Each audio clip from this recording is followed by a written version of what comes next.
있게 되기를 바랍니다. 오늘 우리에게 주시는 하나님의 말씀 보겠습니다. 디모데후서 2장입니다. 디모데후서 2장 344면 디모데후서 2장 1절에서 9절까지 말씀 보겠습니다. 우리 자셨으면 자리에서 일어나셔서 하나님 말씀 교독하여 선포하겠습니다. 하나님의 말씀입니다. 내 아들아, 그러므로 너는 그리스도 예수 안에 있는 은혜 가운데에서 강하고 또 내가 많은 증인 앞에서 내게 들은 바를 충성된 사람들에게 부탁하라. 그들이 또 다른 사람들을 가르칠 수 있으리라. 너는 그리스도 예수의 좋은 병사로 나와 함께 고난을 받으라. 병사로 복무하는 자는 자기 생활에 얽매이는 자가 하나도 없나니 이는 병사로 모집한 자를 기쁘게 하려 함이라. 경계하는 자가 법대로 경계하지 아니하면 승리자의 관을 얻지 못할 것이며 곡식을 먼저 받는 것이 마땅하니라. 내가 말하는 것을 생각해 보라. 주께서 범사에 내게 총명을 주시리라. 내가 전한 복음대로 다윗의 씨로 죽은 자 가운데에서 다시 살아나신 예수 그리스도를 기억하라. 같이 읽습니다. 복음으로 말미암아 내가 죄인과 같이 매이는 데까지 고난을 받았으나 하나님의 말씀은 매이지 아니하니라. 아멘.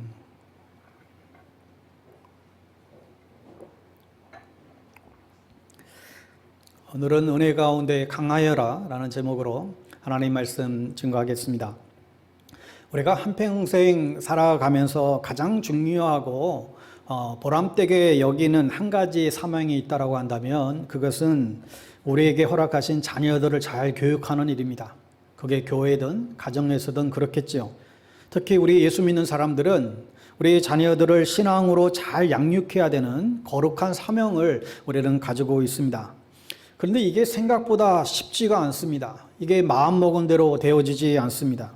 노력한다고 잘 되지도 않는 것 같습니다. 무엇보다도 자녀들은 자녀들 나름대로 인격체이기 때문에 부모는 최선을 다할 뿐이지 하나님이 그들을 인도해 주시고 또 이끌어 주셔야만 하는 것을 볼 수 있습니다. 그래서 하나님의 손길이 우리 자녀들의 삶에 개입해 주시는 것이 최고의 은혜이고 또 진실한 복임을 깨닫게 됩니다. 그런데 자녀들을 근본적으로 잘 키운다는 것이 무엇일까? 우리는 질문하게 됩니다. 오늘 본문 디모데후서는 사도 바울의 마지막 책이에요. 그가 죽기 전에 쓴 마지막 책, 유언과 같은 그런 책입니다.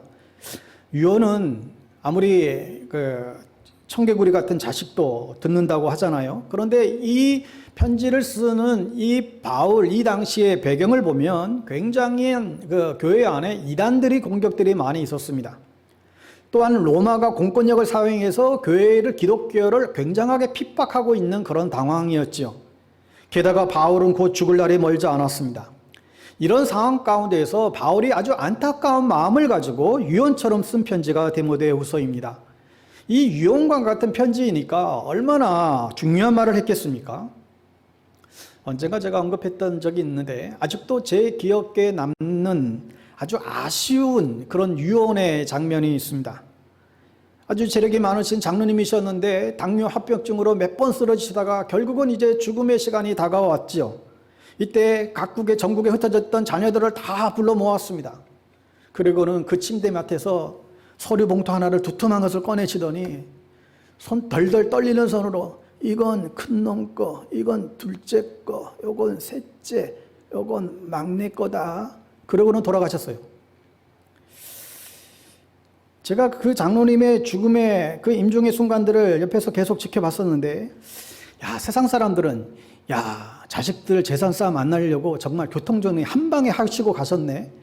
이렇게 아주 멋있어 하셨을지 모르겠지만, 명색이 장로님이신데, 제가 봐도 그 자녀들 가운데 신앙생활 하지 않는 자녀들이 여럿 있었는데, 그래도 마지막 유언만큼은 너희들 예수 잘 믿어야 된다. 너희들 신앙생활 끝까지 잘해야 된다. 형제끼리 사랑으로 잘 섬겨야 된다.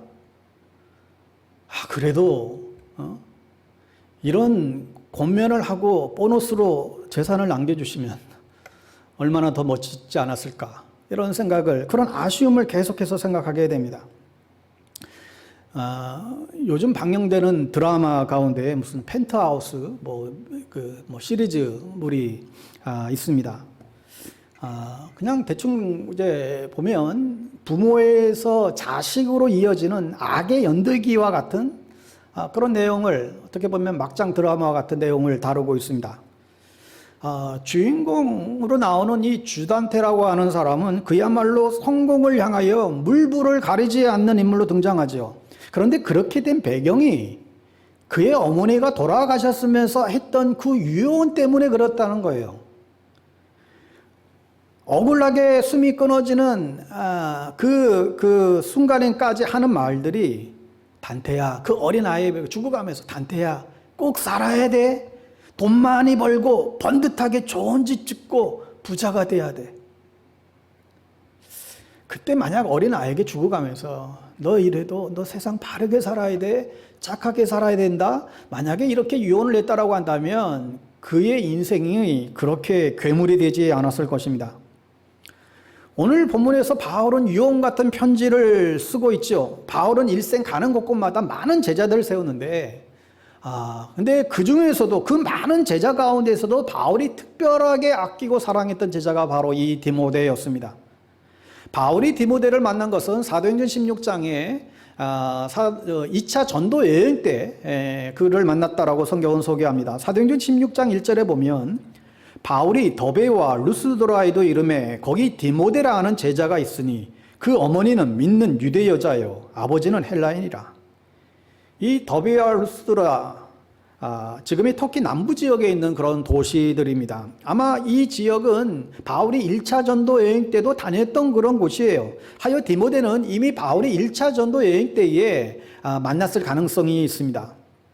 예수님도 그랬고 바울도 그랬듯이 바울은 이 디모데를 데리고 다니면서 늘 보여주었죠. 디모데는 바울에게서 오늘날 무슨 제자훈련처럼 그렇게 해서 배운 것이 아니라 보고 배운 제자였습니다. 걷지 못한 안진뱅이를 말씀 한마디로 고치는 능력을 보았습니다. 유대인들에게 돌에 맞아 죽음의 위기 가운데서 불구하고 하나님을 의지하고 다시 일어나 복음을 전하는 그런 바울의 모습을 그는 보았습니다. 바울은 디모데에게 말 한마디 어떻게 하지 않았는지 모르겠지만 바울의 신앙적인 모습을 보고 디모데는 그의 제자가 된 것이죠. 여러분, 우리의 인생도 돌아보면 책상머리에서 우리가 배운 것보다도 우리가 직접 살아가면서 보고 배운 것들이 더 가슴에 남겨지는 경우들이 많이 있습니다. 저도 청년 시절에 방황했을 때에 신앙을 깊이 고민했던 그런 상황 가운데 저에게 절대적인 영향을 미친 분은 우리 부모님이셨지요. 방황하는 시절에 제가 교회를 떠나지 않았었던 이유는 제가 하나님을 믿어서가 아니었습니다. 하나님이 살아계신 것 같다 늘 그렇게 믿어왔는데 이 방황기가 되면서 하나님이 살아계신 게 믿어지지가 않는 거예요. 머릿속으로는 알지만 내 인격적으로 하나님이 살아계시다, 예수님이 내 구주가 되신다, 이게 인격적으로 마음에 와닿지를 않는 것입니다. 그래서 정말 그 방황했던 그런 과정 가운데에도 제가 교회를 떠나지 않았던 이유가 뭐냐면, 저희 부모님의 삶을 돌아보면 그래도 하나님은 살아계셔, 하나님이 살아계시지 않으면 부모님들이 저렇게 사실 수가 없지, 하나님이 살아계시지, 이러한 믿음이 저 안에 있었던 것 같습니다. 어느 목사님의 간증을 보니까 그의 부모님은 평소에 굉장히 말씀이 없었던 분인데 평소에도 신앙은 이런 거다 이런 말씀 전혀 하지 않았는데, 근데 어느 순간 신앙은 저런 것이구나 이렇게 배웠다는 거예요. 이분이 시골 출신인데 부모님은 시골에서 정미소를 운영했다고 합니다. 한 번은 겨울이 몰려오는 어느 추운 겨울날 세찬 바람이 불기 시작했던 그 날에 그 세찬 바람에 정미소가 불이 붙어서 순식간에 정밀소에 있는 모든 쌀과 곡식들을 홀라당 다 태워버리고 말았대요. 이때 장로님이셨던 아버님은 불타는 정밀소를 바라보는 순간 그 아버지는 하나님이 나에게 왜 이런 일을 주셨을까? 하나님이 대체 어디에 있을까? 이걸 먼저 생각했다고 합니다. 발을 동동 구르는 흥분한 동네 사람과는 분명 달랐다는 것이죠. 그리고 정밀소가 다 불타고 나서 가장 먼저 하신 일이 회개 헌금을 드렸대요. 장로로서 온전한 11조를 못했다는 거예요. 사실 정미소는 100%다 이게 기준 잡기가 애매하잖아요. 돈으로도 요금을 내는 경우도 있지만 당신은 쌀과 보리로 그렇게 대신하는 경우들이 많았다고 합니다. 그러나 그것이 문제가 아니라 마음의 문제라고 아버지는 생각했다는 것입니다. 그 이후 정미소를 다시 짓는 것이 문제가 아니라 하나님 앞에 올바로 서는 것이 더 중요하게 여겼다는 것이죠. 그래서 6개월 동안 그 불에 탄 쌀로 밥을 해 먹으면서 하나님이 주신 그 고난을 달게 받는 심정으로 먹었다는 것입니다. 이러한 자신의 아버지의 모습을 보면서 자신은 신앙이 무엇인가를 배웠다는 거예요. 듣고 배운 것이 아니라 보고 배운 것이죠. 오늘 본문의 주인공인 이 디모데가 장차 신앙의 이런 위대한 인물이 될 수 있었던 이유는 이 보고 배워줄 사람들이 주변에 많았기 때문에 그렇습니다. 디모데에게는 바울 이전에 보고 배워줄 사람이 또 있었어요. 바로 그의 어머니와 그의 외할머니였습니다. 여러분, 디모데후서 1장 5절을 한번 살피고 가겠습니다. 디모데후서 1장 5절 우리 화면 보면서 같이 읽지요. 이는 내 속에 거짓이 없는 믿음이 있음을 생각함이라. 이 믿음이 먼저 내 외조모 로이스와 내 어머니 유니기 속에 있더니 내 속에도 있는 줄을 확신하노라. 성경은 외할머니와 어머니가 유대인이라고 말합니다. 감사하게도 정말 디모데에게는 거짓이 없는 믿음을 가진 어머니와 외할머니가 있었다는 거예요. 유니게는 믿지 않는 헬라인 남자를 만났어요. 그럼에도 아들 디모데는 말씀으로 그렇게 키웠다는 것입니다. 혹시 우리가 믿는 가정에 태어났다라고 한다면 여러분, 우리는 그것 하나 가지고 우리는 하나님께 정말 무조건 감사해야 됩니다. 믿지 않는 가정에 태어났을 경우에 그 신앙을 지키고 그 신앙생활을 한다는 것이 얼마나 어려운가를 우리가 알기 때문에 그렇지요. 그러나 부모가 믿는다고 자동적으로 그 믿음이 자녀들에게 전수되지 않는다는 사실을 우리는 잊지 말아야 됩니다. 아브라함의 하나님이 반드시 이삭의 하나님이 되고 이삭의 하나님이 자동적으로 야곱의 하나님이 되는 게 아니라는 거예요. 그런데 디모데에게는 그렇게 된 것이죠. 이 믿음이 먼저 내 외조모 로이스와 내 어머니 유니기 속에 있더니 내 속에도 있는 줄을 확신하노라. 어머니의 믿음이 딸에게 가고 그 딸의 믿음이 아들에게 이어졌다는 것은 하나님의 은혜와 함께 더불어서 많은 신앙의 노력이 있었음을 알 수 있습니다. 오늘날 많은 사람들이 자녀들을 세상 교육을 정말 귀하게 여기면서도 신앙 교육은 대수롭지 않게 여기는 경향들이 너무나 많습니다. 일주일에 한번 교회 학교 보내면서도 자신들의 신앙이 좀 비뚤어지면 다 교회 탓으로 돌립니다. 교회 탓 아니에요. 부모 책임이지. 교회 학교에는 더 투자해 주시고 지원해 주시고 그래야죠. 가끔 우리 아이들 몇 명이나 된다고 그렇게 교육부에 투자를 하십니까? 이런 이상한 말씀을 하시는 분들이 가끔 있어요. 여러분 가정에 자녀가 1명, 2명이면 아이고 한두 명밖에 안 되는데 공부도 안 시키고 학원도 안 보내고 네 멋대로 살라고 그렇게 내팽개쳐 버립니까? 자녀들이 적을수록 오히려 더 집중해서 아이들에게 투자하는지 모릅니다. 그런데 신앙교육은 터부시 여기고 투자도 안 하고 관심도 갖지 않는다라고 한다면 이건 미래가 없는 것이죠. 저는 오늘 집사님, 우리 권사님들이 모두 이 디모데의 외조모 로이스와 그의 어머니 유니게 같은 거짓이 없는 믿음의 사람들 될 수 있게 되기를 바랍니다. 비록 유니게는 안 믿는 남편을 만났지만 아들 디모데를 신앙으로 잘 길러내서 이 바울의 후계자가 되게 했습니다. 어쩌면 오늘날 믿음의 부모님들의 한결같은 소망, 사실 주변에도 보면 우리도 그래요. 우리 안에 우리 권사님들, 우리 가정들 보면 한결같은 다 소망이 우리 자녀들 믿음 안에서 좀 잘 자랐으면 좋겠다. 다시금 우리 자녀들 다시 신앙생활 했으면 좋겠다. 다 이런 마음들을 정말 다들 소망하고 있잖아요. 여러분, 그러한 간절한 소망이 정말 꼭 이루어질 수 있게 되기를 간절히 기도하는 바입니다.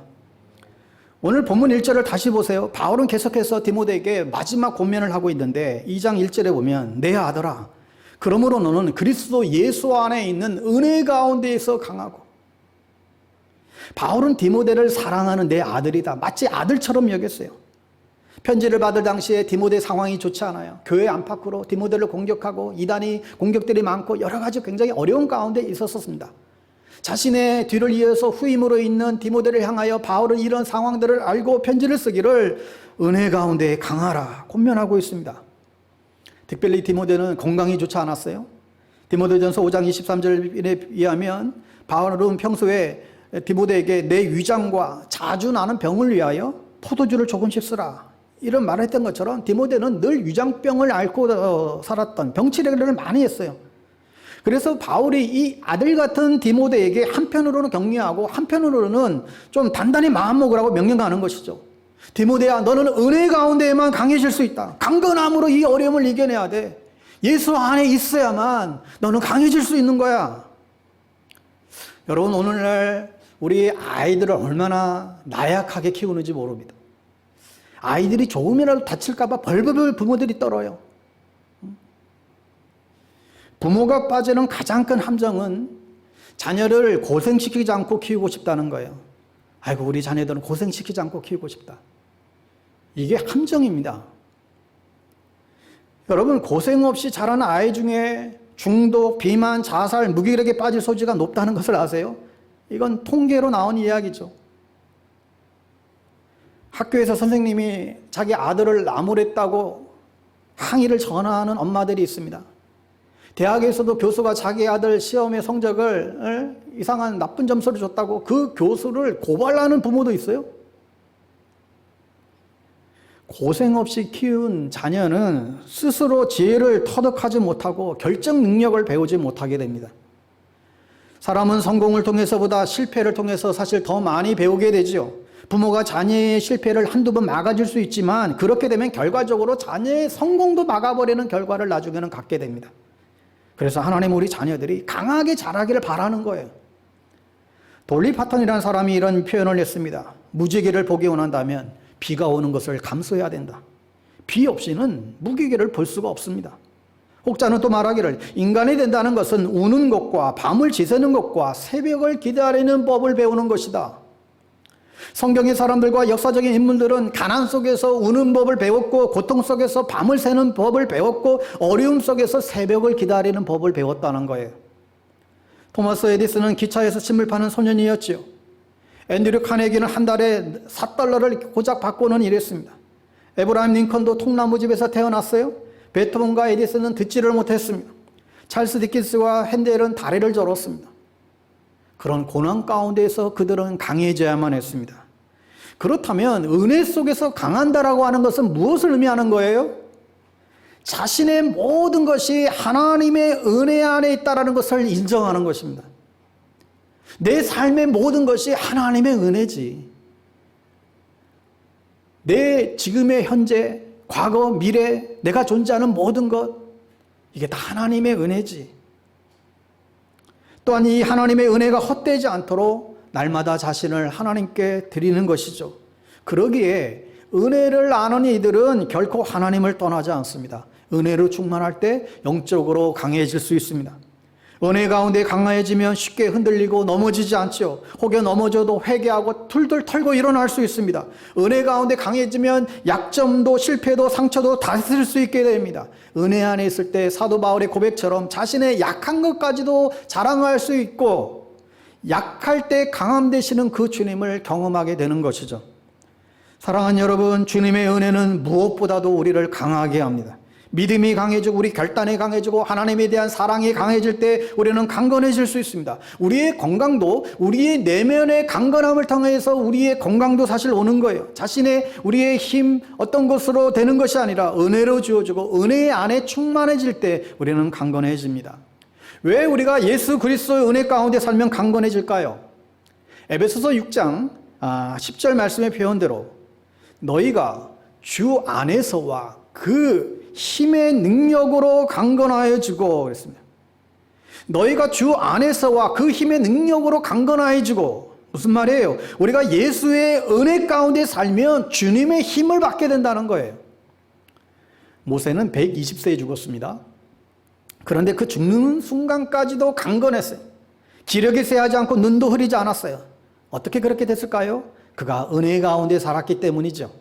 누구보다도 강력한 하나님의 은혜 가운데 그는 살았기에 120세가 했음에도 불구하고 죽는 순간까지도 기력이 쇠하지 않고 눈이 쇠하지 않았다.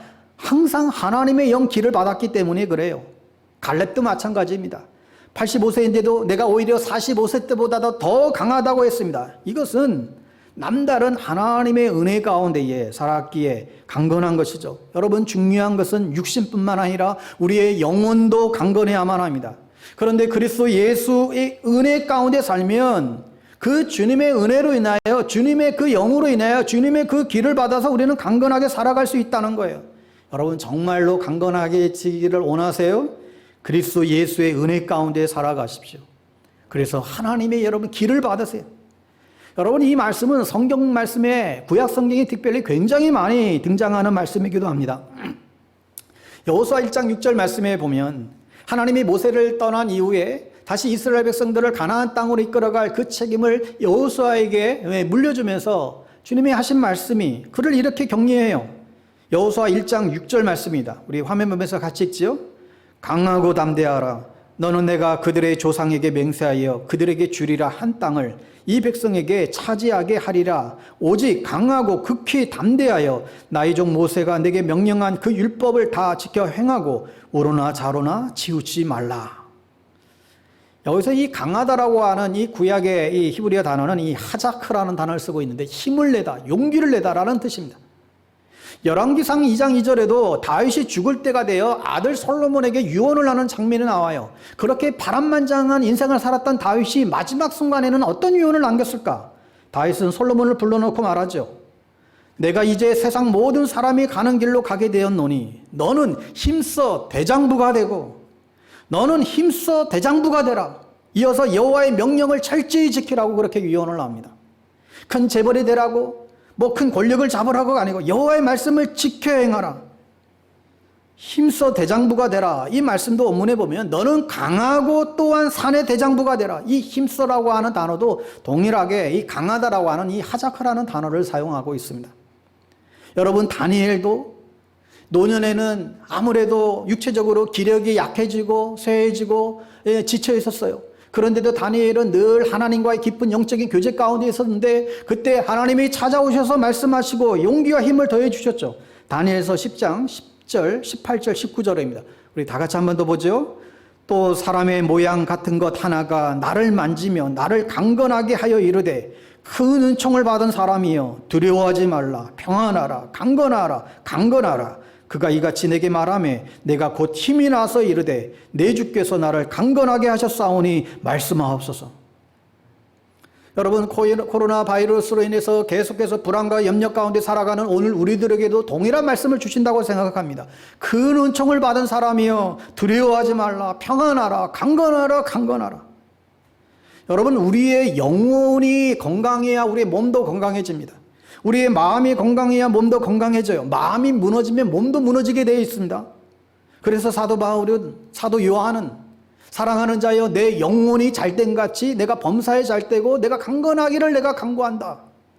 무엇보다도 예수님이 우리 마음의 중심이 오셔야 우리의 영혼이 살아나고 마음이 새로워지고 우리는 강건하게 됩니다. 잠언 18장 14절 말씀해 보면 사람의 심령은 그의 병을 능히 이기려니와 심령이 상하면 누가 일으키겠느냐. 마음이 병들면 우리의 육신의 병도 이겨낼 수가 없다는 거예요. 은혜 안에서 강해지는 것, 하나님께서 여러분에게 힘을 주시고 능력 주시고 건강을 주시죠. 낙심해서 일어서고 절망해서 용기를 얻고 축 처진 몸이 하나님의 은혜로 말미암아 우리가 새 힘을 얻고 일어날 수 있다라고 말씀합니다. 디모데야 강해져라.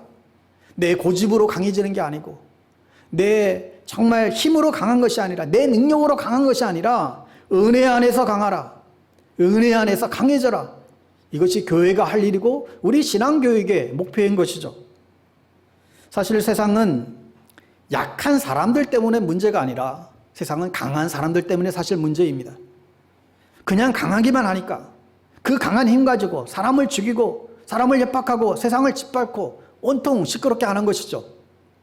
그래서 바울이 디모데에게 은혜 가운데 강하라고 한 것처럼 우리 그리스도인들은 이 믿는 믿음 안에서 강해져야 됩니다. 말씀을 듣고 행하는 일에 우리는 강해져야 됩니다. 강하다는 것, 외형적으로 어떤 힘의 모습이 아니라 내면의 힘이요, 사랑의 힘이요, 헌신의 힘인 거예요. 우리나라의 그 가수 션과 그 배우 정혜영 씨의 부부를 우리가 기억하는데, 그분들이 많은 대중의 사랑을 받는 것은 뭐 다른 이유보다도 그는 하나님의 사랑 안에서 강한 그리스도인들이기 때문에 그래요. 그들은 수입의 대부분을 복음을 전하고 가난한 자들, 가난한 아이들 섬기는 데 사용하고 있죠. 자신들의 집은 전셋집을 벗어난 적이 없어요. 그렇지만 나눔이 행복이라면서 그들의 삶 전체가 서로 이웃을 나누며 살기에 그는 진정 강하고 용기 있는 그리스도라 볼 수 있습니다. 차인표 신혜라 집사님 가정도 그렇지요. 수많은 아이들을 돌보고 입양하고 그들을 섬기는 일에 자신의 인생의 소명을 갖고 그렇게 살아가요.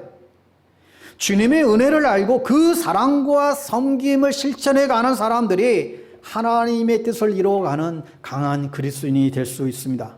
사랑하는 여러분, 은혜 안에서 강해져야 됩니다. 부드러운데 강한, 겸손하면서도 강한, 온유한 사람. 온유한 사람이 땅을 차지한다고 하잖아요. 온유한 것은 부드러운데 굉장히 강한 거예요. 따뜻한데 강해요.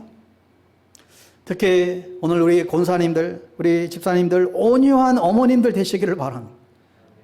신경질 내지 마시고 고집센 시어머니 노릇하지 마시고 온유한 품에 있는 어머니들 되시기를 바랍니다. 정말 무서운 분은요, 정말 부드러운데 강해요. 결코 어떤 선을 넘지 않아요. 여러분 안에 이런 그리스도 예수의 은혜 가운데 강해지는 축복이 임하기를 바랍니다. 잠언 28장 1절에 보면 악인은 쫓아오는 자가 없어도 도망하나 의인은 사자같이 담대하리라. 의인은 사자같이 담대하리라. 악인은 쫓아오는 자가 없어도 도망가요. 누가 안 쫓아오는데도 그냥 늘 불안해하고 눈치 보고 기웃거리고. 여러분을 둘러싸고 있는 쫓김과 두려움의 영이 예수의 이름으로 여러분 물리칠 수 있게 되기를 바랍니다. 은혜 아래 강한다라고 하는 것은 사자처럼 예수 안에 있는 이 강인함이 여러분 안에 가득하게 되기를 바랍니다. 내가 세상에 살면서 실패할 수도 있고 낭망할 수도 있고 절망에 빠질 수도 있고 잘못할 수도 있고 부족한 모습이 보일 수도 있어요. 그러나 중요한 것은 주님과 동행하는 사람이 강한 자라는 거예요. 오늘 본문은 은혜 속에 있는 이 충성된 사람들이 어떤 정체성과 소속감을 가져야 되는지 세 가지 비유를 들어서 바울은 계속해서 설명하고 있습니다. 3절에 너는 그리스도 예수의 좋은 병사로 나와 함께 고난을 받아라. 5절에 경계하는 자가 법대로 경계하지 아니하면 승리자의 관을 얻지 못할 것이다. 6절에 수고하는 농부가 공식을 먼저 받는 것이 마땅하다. 바울은 유언하면서 디모데에게 세 가지 직업을 언급하고 있어요. 군사, 경기하는 운동선수, 농부. 너는 군인처럼, 너는 운동선수처럼, 너는 농부처럼 살아야 된다. 근데 이 세 가지 직업의 공통점이 있어요. 첫째는 이 세 가지 다 준비의 기간이 있고 승부의 기간이 있습니다. 군인들이 준비하는 거예요.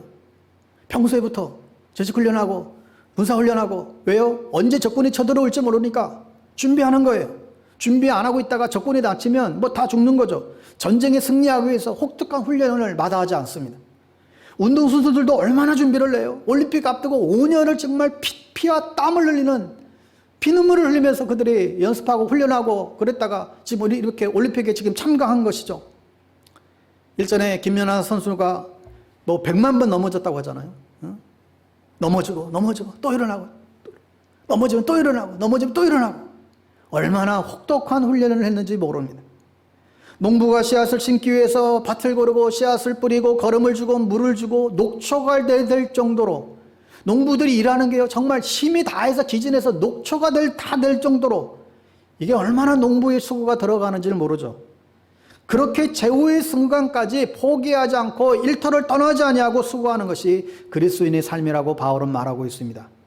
두 번째로 이 세 가지 직업의 공통점은 잘 준비된 만큼 결과도 좋은 결과가 난다는 거예요. 준비의 기간도요, 무작정 주어지지 않습니다. 그때가 있어요. 그때 열심히 해야 돼요. 남들 훈련할 때 자기는 놀고 또 남들 시합할 때 그제서야 준비하려고 하는 것은 그건 어리석은 것이죠. 남들 수고할 때 게으른 배짱이가 되지 말아야 됩니다. 연습 시간에 주어질 때 게으르지 말고 놀지 말고 철저하게 준비해야 돼요. 우리 교회 리더들도 훈련받은 만큼 사실 준비한 만큼 좋은 리더가 되는 것입니다. No cross, no crown. 이런 말이 있죠. 십자가 없이는 영광도 없다. 영광의 상처 없이는 승리도 없다. 상처 없는 새가 어떻게 높이 날을 수 있겠습니까? 세상 속에서 그리스도인으로서 진리를 붙잡고 세상의 빛과 소금으로 우리가 살아가기 위해 최선을 다해 살아왔다고 한다면 우리는 이미 멍들었고 상처를 받았고 많은 갈등을 겪었을 것입니다. 여러분, 그러나 여러분이 겪는 그 환난과 그 고통으로 인해서 내 자신이 부족하거나 어리석다고 말하지 마십시오. 우리 주님은 이러한 우리의 모습을 보고 어쩔 줄 몰라 하세요. 주님은 그런 여러분을 보시고 기뻐하신다는 거예요. 너희가 환난을 당하나 담대하라, 내가 세상을 이기었노라 말씀하세요. 오직 너희가 그리스도 고난에 참여하는 것으로 즐거워하라. 이는 그의 영광을 나타내실 때 너희로 즐거워하고 기뻐하게 하려 합니다. 사랑하는 여러분, 우리는 이 세상이 끝날이 되어 우리는 주님 앞에 저마다 다 서게 됩니다. 우리의 구원은 이미 약속받았지만 구원 이후에 우리의 삶에 대해서는 평가를 받아요. 우리가 고난 가운데 있을 때 얼마나 절제하고 희생하고 자기를 부인하며 주의 말씀을 지켰는가가 우리가 천국에 갔을 때에 천국의 상급이 달라지는 것입니다. 저는 여러분들이 주의 말씀대로 의와 진리의 선한 싸움을 최선을 다해 싸우다가 그 멍들고 깨어진 그 상처난 그 몸을 갖고 주님 앞에 설 수 있는 영광스러운 존재들 될 수 있게 되기를 바랍니다. 세 번째 공통점은 이 경기는 계속된다는 거예요. 인생은 마라톤과 같습니다. 목회도 마라톤과 같습니다. 처음보다 끝이 좋아야 됩니다. 지구상에 전쟁이 한 번도 없었던 적은 없대요. 지금도 인류는 전쟁의 역사예요. 어느 곳에든 지금도 싸우고 있어요. 부족끼리 싸우든 나라끼리 싸우든 인류는 전쟁이 끝난 적이 없습니다. 우리의 삶이 전쟁터와 같다고 합니다. 오늘날 회사 생활이 전쟁터와 같다고 합니다. 학원에서 아이들이 공부하는 게 전쟁터와 같다고 합니다. 매일매일의 삶의 수많은 정보의 홍수 속에서 전쟁터와 같습니다. 그런데 이 전쟁이 끝이 없어요. 경기가 끝이 없어요. 한 리그가 끝나면 또 다른 리그가 기다리고 있습니다. 올림픽도 5년마다 이게 오늘 끝난다나요? 오늘 끝나면 또 다시 이제 5년 뒤에 또 다시 올림픽은 또 이어지죠. 농사도 끝이 없습니다. 한 해 농사를 풍성하게 잘 지었어요. 아, 올해 풍성하게 지었으니 이제 내년은 놀고 먹고 되겠네. 그러다가 망하는 거죠. 또 다시 계속해서 농사는 지어야 되는 것이죠. 농부는 씨를 뿌리고 수고하고 열매를 맺기까지 또한 기다리는 것입니다. 이 마지막 햇빛, 마지막 은총, 그 모든 결과를 하나님께 위탁하고 인내함으로 기다리는 것이 바로 농부의 삶이고 그리스도의 삶임을 알 수 있습니다. 그래서 바울이 이렇게 말하는 거예요. 오늘 7절에 보면 내가 말하는 것을 생각해보라. 주께서 범사에 내게 총명을 주시리라. 잘 생각해봐. 군사, 운동선수, 농부 잘 생각해봐. 잘 생각해보면 너에게 총명을 줄 거야. 우리가 이 앞에서 이 세 가지의 직업을 통해서 우리에게 주시는 그 지혜가 있죠. 여러분, 먼저 지금 준비의 때에 계신 분들은 열심히 준비하시기 바랍니다. 최선을 다해서 여러분 자신의 그 용량 그릇을 넓히기를 바랍니다. 언젠가 준비가 끝나고 승부를 볼 때가 와요. 그때를 대비해서 잘 준비하시기 바랍니다. 지금 승부의 그 때에 계신 분들, 지금 싸워야 할 때에 계신 분들, 지금 당장 시험을 봐야 할 그런 닥쳐있는 분들, 힘을 다하여 뒤돌아보지 말고 옆 사람 의지하지 말고 승부를 거세요. 전심전력을 다하세요. 온 힘을 쏟으세요. 그때 내가 승패와 상관없이, 내가 후회 없이 내가 최선을 다했다, 이렇게 말을 할 수 있어야 됩니다. 세 번째, 경기는 계속이 돼요. 마지막 초까지 우리는 포기하지 말아야 됩니다. 여러분, 혹 은퇴해도요, 경기는 계속됩니다. 여러분, 은퇴라는 말을 영어에서 이런 단어로 쓰고 있습니다. 리타이어라고 하는 단어를 써요. 이게 뭐예요? 리타이어. 타이어를 다시 끼우고 다시 달리는 거예요. 이게 은퇴예요. 은퇴는 이제 다 끝난 게 아니라 그동안에 거칠고 노쇠한 타이어를 새 것으로 다시 갈아 끼우고 다시 달리는 것, 이게 은퇴의 시작이라는 거예요. 은퇴하신 분들은 이제 내 삶이 끝이 아니라 내가 새로운 타이어를 다시 끼고 다시 달려가는 것이죠. 새로운 비전을 가지세요. 우리 권사님들도 새로운 비전을 가지세요. 아이고, 이러다가 아프지만 말고 죽지 뭐. 이러지 마세요. 여러분의 인생의 후반전에 아직도 많이 남아 있습니다. 여러분 중에 지금 쓰러진 분이 계십니까? 막막하세요? 지쳐있습니까? 경기는 계속됩니다. 기회는 또 와요. 포기하기는 너무 빨라요. 다음 경기가 또 있다니까요. 일어나십시오. 고개를 드십시오. 기도하십시오. 하나님을 찾으십시오. 하나님께 나아가십시오. 샘을 주실 것입니다. 표대를 향하여 포기하지 말고 믿음의 완주를 향하여 달려가는 여러분이 되십시오. 지금 혹시 여러분 승리한 분이 계십니까? 승리하셨습니까? 경기는 계속돼요. 경기가 끝난 게 아니에요. 교만해서는 안 됩니다. 방심하지 마십시오. 우리를 뒤쫓아오는 원수들이 있어요. 사자는 우는 사자처럼, 마귀는 우는 사자처럼 으르렁거리며 계속해서 우리 안에 불안감을 주고 공포를 주고 우리를 쫓아옵니다. 방심하지 마십시오. 깨어서 하나님을 바라볼 수 있게 되기를 바랍니다. 마지막 구절을 보십시오. 복음으로 말미암아 내가 죄인과 같이 매이는 데까지 고난을 받았으나 하나님의 말씀은 매이지 아니하니라. 하나님의 말씀은 매이지 아니하리라. 내가 비록 지금 감옥에 매여 있어도 하나님의 말씀은 매이지 아니하니라. 나는 갇혀있고 나는 지금 죽을 수밖에 없지만 내 안에 있는 말씀은, 우리가 전하는 복음은 결코 가둬지지 않습니다. 이 복음은 땅끝까지 하나님의 꿈을 이루어주는 그날까지 전파될 것입니다. 내가 못하면 다음 세대를 위해서, 내가 못하면 내 자녀를 통해서 계속해서 하나님의 꿈은 이루어질 것입니다. 나를 통한 믿음의 바톤이 우리 다음 세대에게, 우리 자녀들에게 더 번져가야 할 것이죠.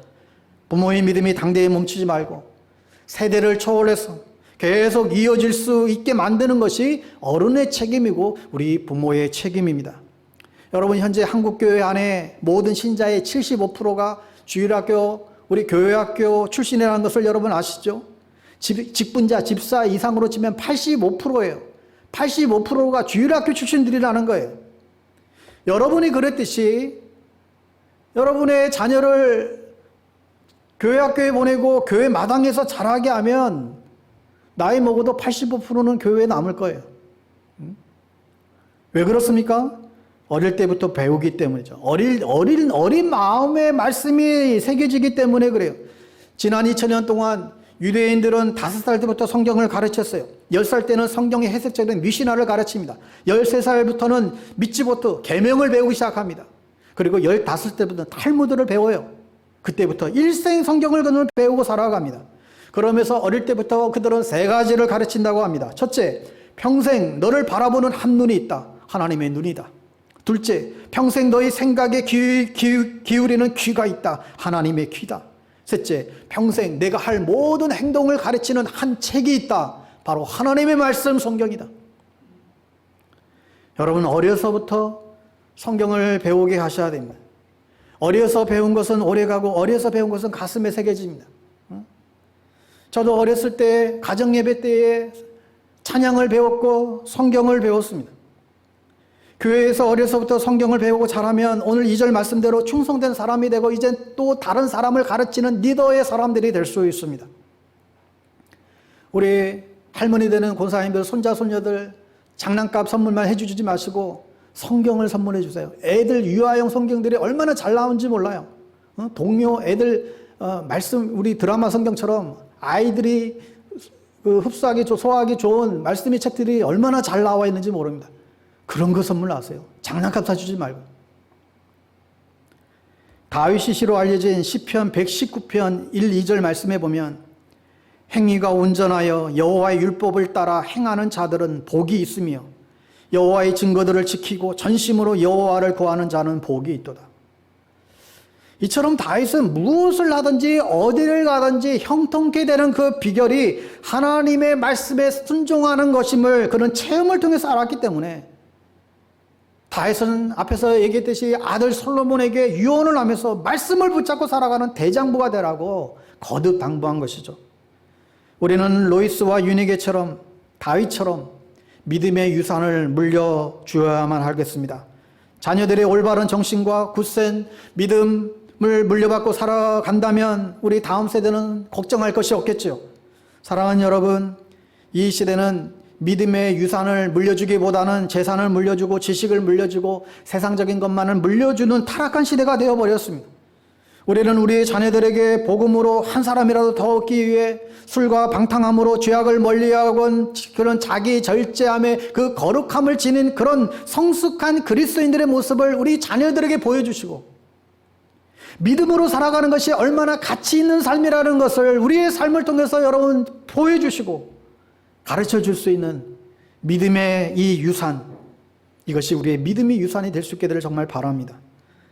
여러분의 자녀와 손자, 손녀들을 어릴 적부터 말씀과 기도로 가르치고 교회를 떠나지 않도록, 그래서 하나님의 사람이 되도록 세워가야 하겠습니다. 아무쪼록 우리 모두가 예수 그리스도의 좋은 군사가 되시기를 바랍니다. 영광스러운 경기의 최후 승리자가 되시기를 축복합니다. 풍성한 열매를 수확하는 농부가 되시기를 축복합니다. 그러한 믿음의 본을 보이는 여러분이 되십시오. 그래야 믿음의 어머니, 믿음의 할머니들이 되셔서 여러분의 세대와 그리고 자녀들, 손자, 손녀에게 믿음의 유산을 물려줌으로 믿음의 가문을 이루어내가는 역사들이 여러분 모두에게 일어나게 되기를 주님의 이름으로 축복합니다. 아멘.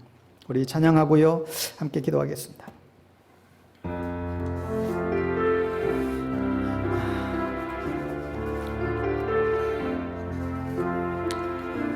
우리는 아무리 약하고 아무리 부족하고 힘없지만 우리 주님이 계십니다. 주님을 의지하고 주님의 도우심을 청하면 얼마든지 이 모든 어려움들, 우리의 약함들 이겨내고 승리하게 될 것입니다. 우리 믿음으로 고백하며 찬양드리겠습니다.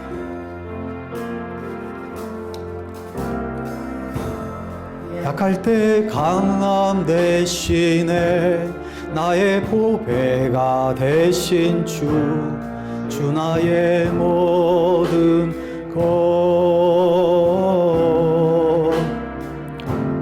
주 안에 있는 보물을 나는 포기할 수 없네. 주 나의 모든 것, 예수 어린 양 존귀한 이름,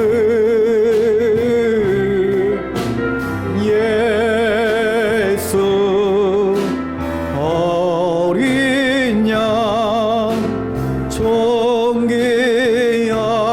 이름. 약할 때 강함 대신에, 약할 때 강함 대신에 나의 보배가 되신 주 나의 모든 것, 주 안에 있는 보물을 나는 포기할 수 없네. 주 나의 모든 것, 예수 어린 양 존귀한 이름, 예수 어린 양 존귀한 이름. 십자가 죄 사셨네, 십자가 죄 사하셨네. 주님의 이름 찬양해. 주 나의 모든 것,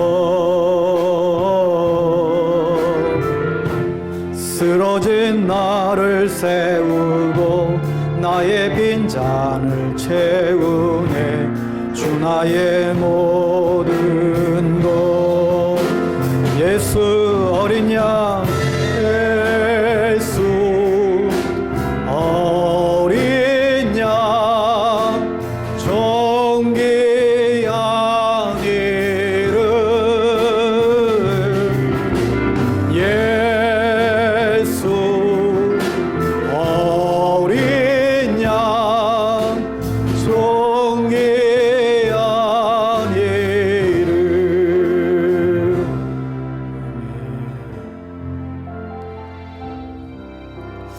사랑하는 여러분, 분명한 것은 우리가 강해져야 한다는 거예요. 우리가 강해지지 않으면, 은혜 가운데 강해지지 않으면 우리에게 주신 사명들을 우리가 감당해 갈 수 없습니다. 이 모든 강함의 원천은 우리에게 있지 않고 우리의 능력에 있지 않고 예수 그리스도 안에 있다고 했습니다. 우리가 약할 때일수록 더욱더 우리의 강함 되시는 예수 그리스도를 의지하고 나아갈 때에 주님께서 우리를 비로소 강하게 하실 것입니다. 여러분, 여러분의 기도 제목 가운데 오늘부터 분명한 기도 제목을 다시금 갖고 살아갈 수 있게 되기를 바랍니다. 주님, 우리가 주님의 은혜 가운데에서 강하게 하여 주시옵소서. 결코 세상에 굴복하지 않게 하시고 죄에 넘어가지 않게 하시고 주어진 사명을 정말 흐지부지 감당하지 않도록 저희들을 붙들어 달라고 그렇게 기도하시기 바랍니다. 여러분, 그러기 위하여 비록 약하지만 우리의 강함 되시는 주님을 더욱더 의지하기를 원합니다. 은혜 가운데 더욱더 강해져서 어떤 문제 앞에서도 좌절하지 않고 뒤처지지 않고 물러서지 않는 그런 하나님의 사람들 되기를 원합니다. 또한 여러분 기도하실 때에 우리 부모들이 우리 자녀들에게 이러한 믿음의 유산을 넘겨줌으로 말미암아 우리의 자녀들이 이런 믿음의 바톤들을 잘 이어갖고 이 세상 가운데에서 더욱더 하나님의 나라를 세워가는 믿음의 백성들로 굳게 설 수 있도록 우리의 부모의 신앙이 우리의 자녀들에게 온전히 이어질 수 있는 그런 은혜들을 허락해달라고 이 시간 자녀들을 또한 축복하시면서 말씀을 기억하며 함께 기도하겠습니다. 하나님 아버지, 하나님 오늘 우리에게 또한 주님의 음성을 들려주셔서 감사합니다. 오 아버지 하나님, 연약한 저희들에게 힘을 주시옵소서. 주님의 은혜 안에서 저희들을 강하게 하여 주시옵소서. 주님의 은혜 가운데서 우리가 풍성한 은혜를 걷게 하여 주시옵소서. 우리가 주님의 은혜를 고발되어 버리면, 우리가 주님의 은혜를 아버지 멀리해 버리면 하나님 우리는 어떤 것도 이룰 수 없는 그런 존재임을 고백합니다. 오 아버지 하나님, 주님의 은혜로 저희들을 충만케 하셔서 하나님 끝까지 주신 사명 감당하고 하나님의 나라와 그 일을 구하는 믿음의 여정들 될 수 있도록 인도하여 주시옵소서. 마지막 순간까지 최선을 다하는 자들 될 수 있도록 인도하여 주시고, 열심히 준비하고 열심히 땀 흘리고 하나님의 아버지 허락하시는 그 영광스러운 그 날들을 준비하는 저희들 될 수 있도록 주님이 끌어주시게 되기를 간절히 원합니다. 특별히 아버지 하나님이여, 쓰러져 지쳐있는 영혼들을 하나님 일으켜 세워 주시옵소서. 아버지 하나님 끝까지 주님을 바라보며 믿음의 경주, 믿음의 승리를 이루는 저희들 되게 하여 주시옵소서. 낭망하고 절망 가운데 있는 자들 다시금 주님의 십자가 붙잡고 일어나게 하여 주시옵소서. 오 하나님 아버지, 우리의 자녀들을 축복합니다. 오 아버지 하나님이여, 우리의 자녀들이 믿음 안에 속히 돌아오게 하여 주옵소서. 믿음의 가문들을 이루게 하여 주시옵소서. 감당한 자녀들이 다시 돌아오고 믿음이 회복되고 하나님의 역사의 주인공들로 우뚝 설 수 있도록 하나님 우리가 당대의 믿음에서 그치지 않고 우리의 자녀들의 믿음으로 계속해서 이어지는 역사들을 하나님 보게 하여 주시옵소서. 기도하는 어머니들 되기를 원합니다. 기도하는 우리 어머님들 되기를 원합니다. 기도하는 우리 부모님들 될 수 있게 되기를 원합니다. 그 부모가 우리 자녀들에게 끝까지 이어질 수 있도록 주님 은혜를 덧입혀 주시옵소서. 오 아버지 하나님이여, 오 아버지, 그런 은혜와 역사들이 우리 모든 교회 안에 아버지 하나님의 이 나라와 이 민족 가운데에 충만히 다시금 일어나고 새로운 회복의 역사가 일어날 수 있도록 인도하여 주시옵소서.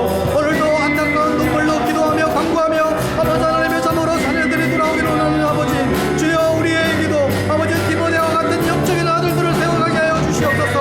아버지 하나님의 디모데와 같은 아버지 믿음의 아들들을 굳게 세워갈 수 있는 아버지 그런 은총들을 주님 허락하여 주시옵소서. 아버지 하나님이여, 그런 하나님의 은혜와 역사하심들을 우리 모두가 바라보기를, 그런 하나님의 역사 은혜들을 우리가 기대하며 오늘도 주님 앞에 은혜를 구하오니 아버지 우리 모든 간구와 기도 가운데에 하나님의 살아계심과 역사하심들이 온전히 이루어질 수 있는 그런 은혜들과 그런 은총들을 주님 더하여 주시옵소서. 주님께서 허락하신 일들을 찬양합니다. 주님 도와주시옵소서.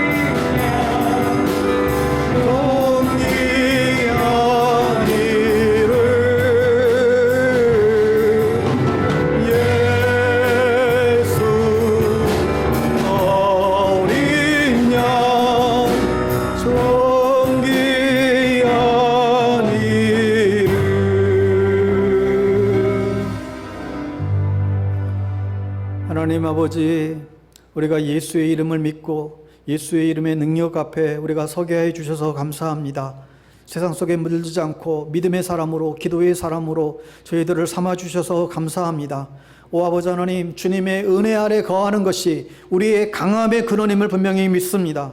은혜 안에서 강한 자로 세상을 정복하는 저희들 되게 하여 주시옵소서. 하나님, 우리의 자녀들은 미래의 소망이요, 교회의 소망이요, 장차 하나님 나라의 큰 기업인 줄 분명히 믿습니다. 로이스와 유니게처럼 부모금과 믿음의 유산을 자녀들에게 물려줄 수 있는 거룩한 주의 백성들 되게 하여 주시옵소서. 그리하여 정말 믿음으로 이 민족에 살고 나라가 살고 가정에 살고 교회가 살아가는 그런 회복의 역사를 우리 모두가 꿈꾸게 하여 주시옵소서. 오 아버지 하나님, 가정들마다 하나님 정말로 우리의 자녀들이 믿음 안에서 다시 회복되기를 정말 소망하며 간구하고 있습니다. 우리 어머님들의, 권사님들의 그 피눈물의 기도를 하나님께서 들어 응답하여 주시옵소서. 오 아버지 하나님이여, 참으로 우리의 믿음이 당대에 그치지 않도록 주님께서 아버지 하나님 붙잡아 주시옵소서. 우리 모두가 기도의 어머니들 되게 하여 주시고 그 기도의 신앙의 믿음의 바톤들을 우리 자녀들에게 잘 물려줄 수 있도록 하나님 은혜를 더하여 주시옵소서. 오 아버지 하나님, 우리 교회가 또한 이런 믿음의 디모데를 아버지 하나님의 양육하고 양성해 나가는 아버지 하나님의 영적인 아비의 역할들, 영적인 어머니의 역할들을 잘 감당해 나갈 수 있도록 또한 은혜를 부어 주시옵소서. 그리하여 교회 안에서 자라는 아이들, 장차 아버지 하나님이여 교회 일꾼이요 하나님 나라의 주인공들임을 우리가 분명히 아버지 하나님이여 인식하고 아버지여 이들을 향하여 우리 기도하고 양육하고 후원하고 투자하고 아버지 하나님이여 이 어린 자녀들이 하나님 믿음 안에서 성장하기까지 우리의 부모된 역할, 교회된 역할들을 잘 감당해 나갈 수 있도록 은총을 더하여 주시옵소서. 지금은 우리의 생명의 주 되신 예수 그리스도의 은혜와 하나님 아버지의 크고 놀라우신 사랑하심과 성령님의 교통 내주하심이 오늘도 은혜 안에서 강하여지라는 주님의 음성을 듣고 하나님 주님 안에 온전히 거하고 주님의 주신 그 은혜 결코 놓치지 않고 그 주님의 그 은혜 아래 더욱더 강한 자로 세상을 정복하는 믿음의 사람 될 수 있게 되기를 간절히 결단합니다. 다시금 내 인생뿐만 아니라 이 믿음들이 우리의 자녀들에게도 계속해서 이어지게 되기를 간절히 소망합니다. 주님 앞에 고백하며 나아가는 사랑하는 주의 백성들 머리머리 위에와 흩어져 함께 예배하는 모든 믿음의 성도님들 머리머리 위에 우리의 자녀와 일터와 그들의 모든 삶 위에 이 나라와 이 민족 특별히 아픔과 고통 가운데 있는 모든 사람들 위에 지금부터 영원토록 함께하옵시기를 간절히 축원하옵나이다. 아멘.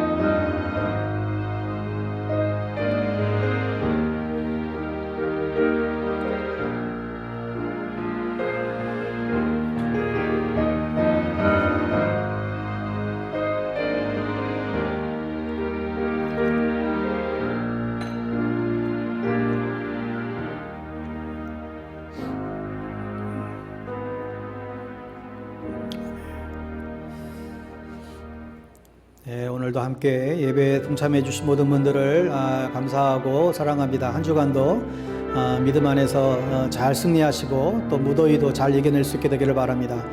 평안한 주일 오후 되시기를 바랍니다. 고맙습니다.